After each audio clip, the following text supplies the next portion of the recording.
Hi crafty friends, Tammy Beard here with Stampin' Savvy. I'm an independent Stampin' Up demonstrator here in Southern California, and I have got another fabulous fun fold card that features our Savvy Showcase bundle for November, which is Magical Meadow, fabulous stamps and dies. The kit that you're going to see in the video releases today, so you're going to want to grab that. It's like the easy button for card making. Tutorials are included, as well as all the goodies for the cards that we're making throughout the month of November. Lots and lots of fun things that you're going to be able to do. Let's go ahead and have some fun. So this is the Savvy card that we're going to be making today. Really fun fold card and probably one of the quickest in this month's class. If you're looking for one that you don't have a lot of time and you need one quick but is going to be a fabulous presentation, this would be a great one to choose. So this one features our November Savvy Showcase bundle, Magical Meadow, stamps and absolutely gorgeous dies. And I'm also using the Magical Meadow Savvy card kit for November. So the first thing that you're going to want to do is to decide on your designer series paper. Now in the kit, you're going to get 12 6x12 sheets of the gorgeous Winter Meadow designer series paper with these beautiful watercolored images. And really the thing that you want to think about with this one is going to be two things. One of them is going to be where your fold lines end up, which is only a factor in the patterns that are scenes, which would be this one or this one. The other thing that you want to look at is that you want to choose a paper that has a coordinating pattern on the back and the front, because we are going to show both of those off and how well they work together. So as you're choosing your pattern, this is the one from the card here, you just want to kind of look at the back and see how well you like that combination. So we're going to choose a different one today so that you have two different options. So you can see what this one looks like with the berries and the moody mauve, the beautiful mauve accents. And then the one that we're going to do today is going to use this pattern right here. And on the back of that is the coordinating Lost Lagoon. And then you're going to choose a coordinating cardstock for the back. Now this card, the cardstock part of it does not open. This is really just for stability and to give the designer paper something to rest on. So we are looking for something that coordinates. So in this case, I'm going to go ahead and I'm going to choose the coordinating Lost Lagoon, which from the kit you have a choice of Lost Lagoon, Misty Moonlight, Pretty Peacock, and Blueberry Bushel. So I like this one, and you're going to want a quarter sheet of that. Okay, then what you're going to want is you're going to want to choose your accents. So in this case, it was a stamped accent and then one of the accent dies for the front. And then you're going to want panels for the inside. And if you stick around to the end, I'm going to show you how to take a square die and create this rectangle, as well as how to get this faux watercolor multicolor image that you see right here. So from your basic white cardstock, you're going to want to decide on your panels. Now I have one on both sides. You could certainly do just one instead of two. It's totally up to you. And then you're going to want to stamp and then die cut or punch whatever you want to use for the front. This is from the So Sincere stamp set. You'll see it is this one right here for the front, And then for the inside, I used this one right here, Knowing You Brings Joy to My Heart. And then this one is Happy Birthday, which is right here. We're going to use this in combination with Magical Meadow for the card we're going to make today. Okay, so we have our designer paper. I've got a quarter sheet of the Lost Lagoon.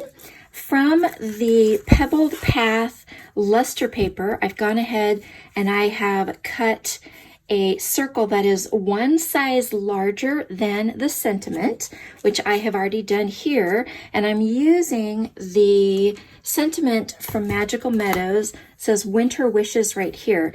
And my plan is that I want this to be a masculine birthday card. So we're going to mix the Winter Wishes with the Happy Birthday from the So Sincere stamp set. So what I did is, in this case, you're going to want to go ahead and stamp your sentiment on to white cardstock and then find a circle or some shape. It doesn't have to be a circle. If you don't have circle punches or dies, you certainly could do this in a square if you wanted, or another shape. But go ahead and cut it to whatever size you want. And then if you want to do the color layer, you would step up one size. And these were made with the Stylish Shapes dies. So it's the third one from the smallest cuts the sentiment, and then I stepped one up to do the luster paper in the Pebbled Path.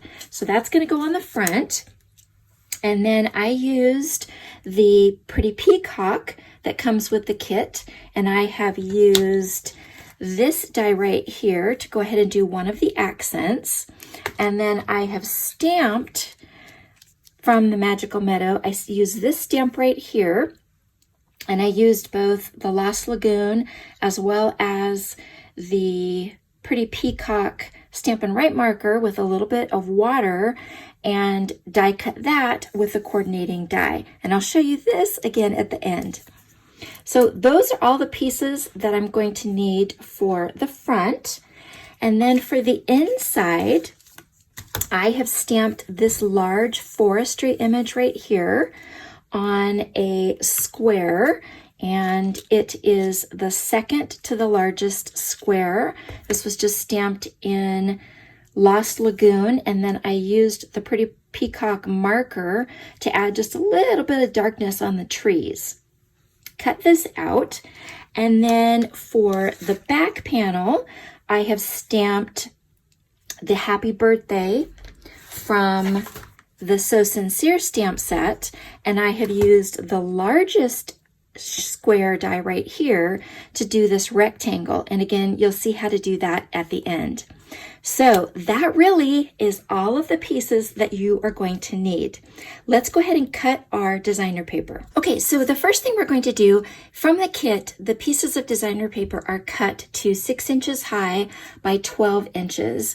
And the piece that we need is going to be 5 3/8 inch high by 12 inches. So we need to go ahead and cut off that little bit here at the top. So we're going to set this at 5 3/8. And you're going to go ahead and remove that. We're not going to be using this. This could be used for bonus cards. Okay, then we're going to turn this and we're going to do our scoring. So this is designer paper, just a reminder that we're going to switch from the darker blade to the lighter blade, or score blade, and you want to use a light touch with this. So the first score that we're going to make is at 1 inches. You're going to slide it over to 4 inches. And then we need to slide it over to 8 inches. The other way that you can do this is you could flip this around and go in 4 inches. So either way, thought I would kind of break it up a little bit, pull my arm out. Okay, so 1, 4, and 8 inches. And that is it. It's really, really quick and simple. Let's go ahead and put this together. So your first score line, which is at 4 inches from the right, is going to go back towards the right, and you're going to want your bone folder, and let's go ahead and give that a press. Your next 4-inch fold goes back, and then your 1-inch fold folds to the right. So it's going to open like this. So your first fold is going to be on the left. So you've got a fold on the left, and then the next fold is here on the right, and then the left. So left, right, left. And let me give this one more burnish. That looks good. Okay, now we're going to come in with your quarter sheet of cardstock. So it's 4 1/4 by 5 1/2. And we're gonna go ahead and we're gonna flip this over, and we're gonna apply our adhesive, and that's how it's going to be adhered. So it's gonna be adhered even at the bottom, and then you should have an equal margin on both sides and the top. So let's go ahead and put our adhesive on. And because we're going to be tugging on this, I'm going to put a generous amount. And we want it closed. So again, the first fold is here on your left. And let's go ahead and kind of position that. That looks good. And what I like to do is, once you've got it positioned, go ahead and just press both the cardstock and the paper into your table. And that helps you to get it straight at the bottom. And then I like to come in with my bone folder and just press that glue around a little bit. And there we go. So we can, makes it a little bit easier. All right, so we've got our trees, and you've got that beautiful watercolored look that coordinates with the Lost Lagoon, with the trees. Oh, so, so pretty. This is going to be a handsome card, I should say, because this one's going to be masculine. So the first thing we're going to do is we're going to attach the larger color circle, but we need to put our ribbon behind that first. So what I like to do is go ahead and flip it over, because it does have a side with the stitching. Flip that over. I'm going to come in with my double-sided adhesive and just put a little bit there. And then what you're going to do is we're going to zigzag this. This is about 9 inches. So you're just going to go, you're doing it about 1/3 each way. And there we go. And then you can flip it over and see, do you like that? And yep, that looks pretty good. All right, then what we're gonna do is we're gonna put some double-sided adhesive on this narrow strip right here. We're gonna flip that back over, and it's going to go, it's about at the 1/3. Your eye likes things in 3s, and 1/3 is a great design trick. And it's just gonna get adhered just like that. Now, if you have any adhesive that may be stuck over like that, bring in your anti-static powder, and you can just cover that up and it'll take away any sticky. I do have a little bit sticking over from when I did the ribbon, so I will fix that. That way it won't stick to the front here, and this can actually move. Now, if you don't mind and you want that to stick down, then you could do that too. All right, so the next thing we're gonna do is we're gonna go ahead and we're gonna put this one, and we're gonna put this one on, and then this gets popped up kind of from this bottom corner, and this gets popped up on dimensionals. So I'm gonna come in, and then we just need a little bit of glue, basically here on that left-hand side. And we're gonna do the same thing here. And I'm just picking, you know, a couple spots that are a little bit wider, and then decide how you want that. Oh, that die cut is just fabulous. The dies, I think, really, really make this set. I really think that the stamps are great too, because they can be used all year round depending on the colors that you choose. But the dies just make incredible accents. All right, I've got some dimensionals on the back of the sentiment panel. It's going to go right here from that corner. And there we go. Winter Wishes. Then we're going to open this up, and then I've got the square here, and I've designed that to coordinate with the pattern, which is what I did with the other card. I used the berry sprigs for the other card. But I think it's just when you use the coordinating inks and cardstock and designer paper and you coordinate everything, it's just a very simple way to get fabulous results. And that is, I think, the best thing about the Stampin' Up! Products. Okay, there we go. We're going to put this one in, and we are just about done.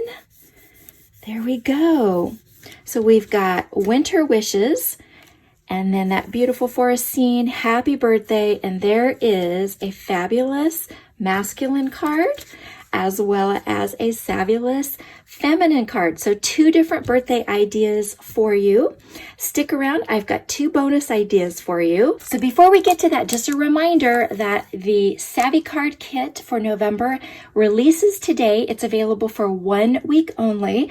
It is the easy button for making all of the cards that I'm going to be sharing throughout the month of November, with videos as well as PDF tutorials in the class. Everything is included with the kit, or if you want to just get the tutorials separately, those are available in my tutorial store as well.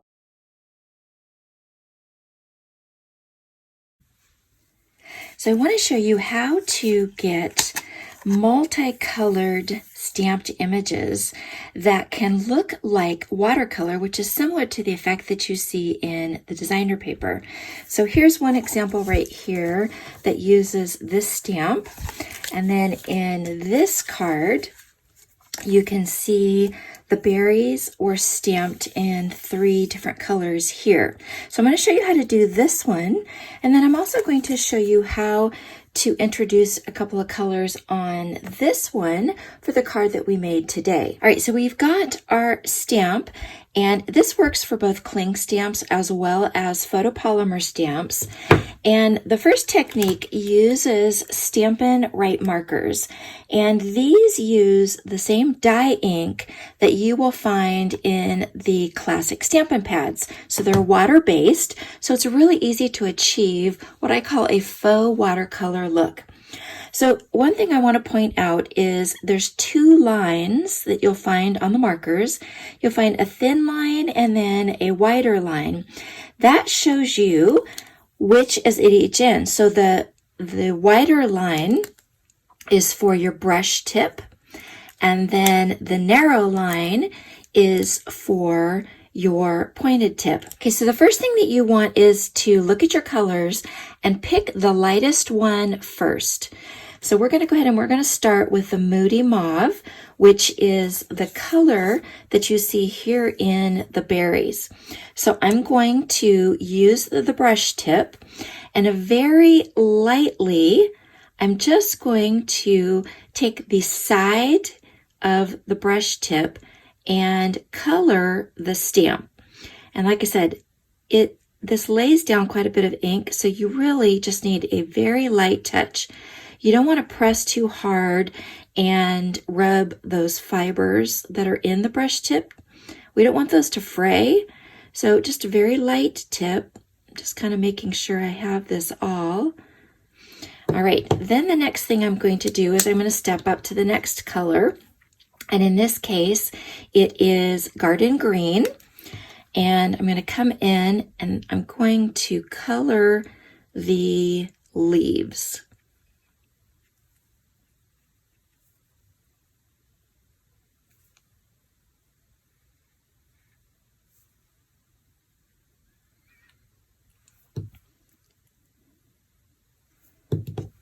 Okay, then for the last color is a little bit darker blue green, and that's the Pretty Peacock. So again, I've got the brush tip, and I'm going to do the top of each of these berries with this color. And basically, I'm just kind of mimicking what I see that the designer has done with this beautiful paper.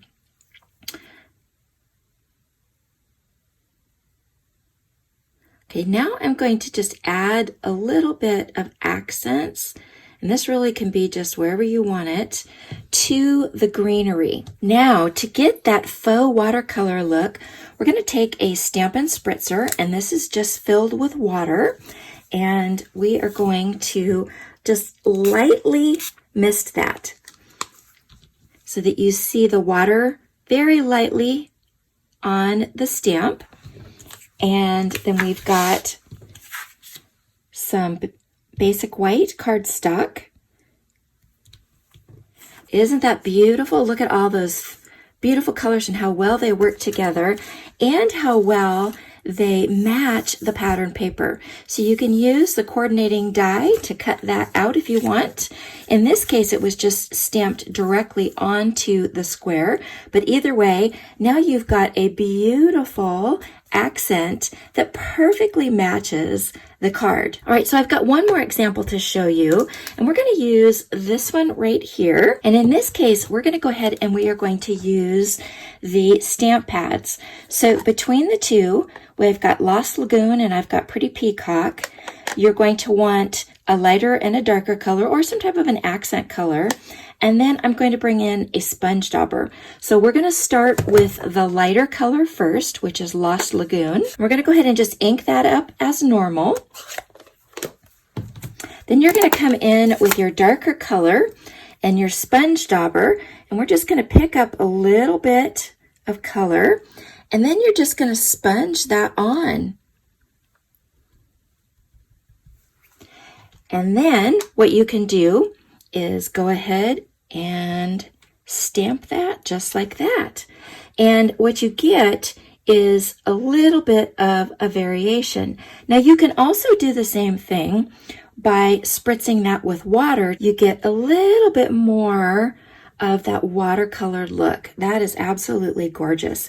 So that's the one I think I'm going to use. And you can see it's a little bit hard because it's tucked behind here, but that was what was used for the front of this card. So either way, it is a great way to get multiple colors on stamped images.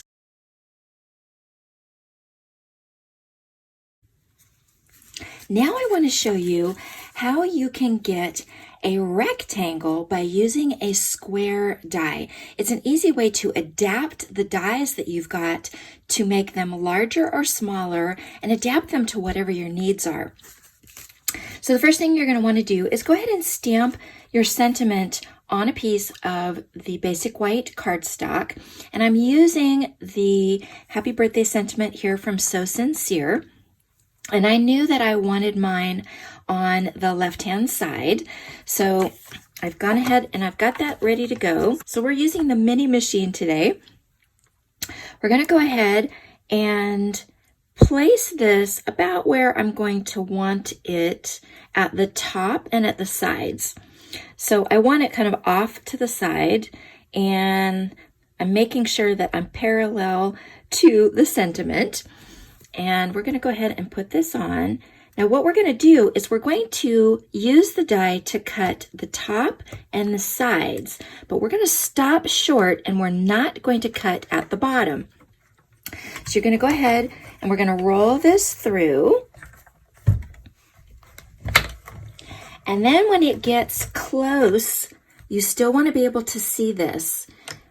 We want to back this out. Okay, now we're going to take the die and we're going to turn this around and we're going to put this end in. And what we're going to do is you're going to line this die back up so that the sides fit back into the part that has already been cut. And what you can do is just kind of wiggle it around a little bit until it drops into place. And you'll know when it drops into place because you won't be able to move it. I've gone ahead and I've put a piece of Post-it tape here because I don't want that moving as it goes through the machine. And we're going to go ahead and we're going to basically repeat and do the same thing. So it's going to go into the machine and we're going to roll it through. We've gone past where we had started the cut on the first time, but we're still seeing the end. And again, we're just going to back this back out. And now you have a rectangle from a square. You could do the same thing if you wanted to make this smaller. You could do the exact same thing. Again, when it comes to the stitching, you just want to find the spot in the die where it drops back in so that your stitch lines match back up. Very, very simple. Great way to get more use and more mileage out of your dies. Have lots and lots of fun with this card. I will see you in the next one. And don't forget to grab a kit this week while it's on pre-order. Thanks, crafty friends.